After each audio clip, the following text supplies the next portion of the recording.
Hey guys, what's going on? Carter here. I wanted to do a quick video about the new S35vn steel that is making its appearance all around.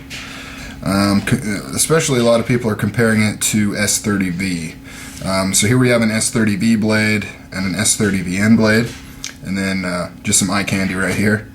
There's been a lot of controversy about this new steel. Originally, a lot of people were under the impression that it was S30v plus. That basically it was just better all around than S30v.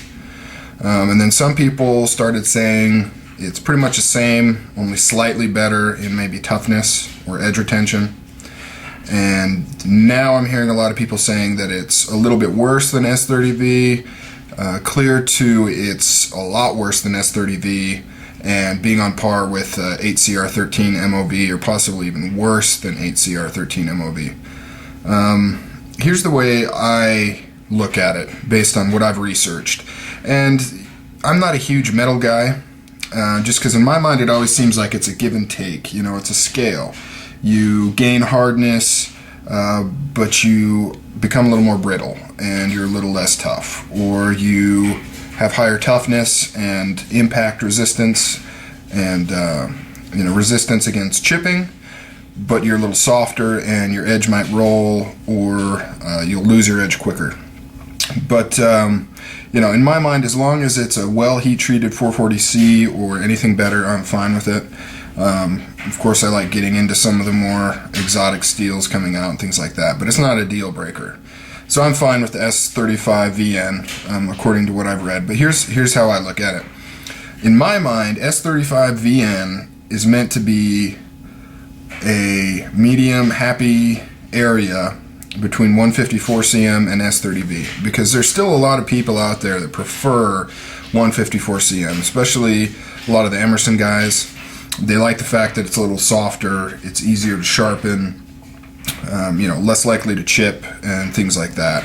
And then there's a lot of people that, and they claim that, S30v is just way too hard to sharpen and deal with, things like that.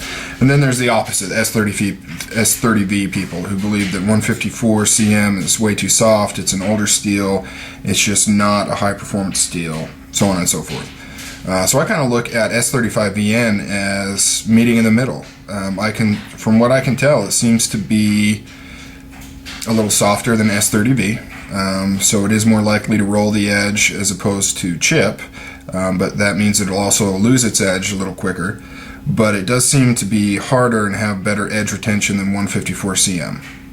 So the way I'm looking at it is that it's a nice little happy medium ground between the two steels, and that maybe S30v, some of the makers thought maybe we pushed it a little too far in the hardness category, and maybe we can kind of appease more people by stepping back on that and introducing a steel that could kind of universally be used a little easier. So that's my view on it. I don't know if you'll agree with it or hate it or say I'm full of crap, which you are more than welcome to your opinion, but that's kind of what I've taken from the current war that's going on in the forums and things like that with S35vn. Alright guys, have a good rest of your day. I'm going to try my best to do the same. Talk to you later.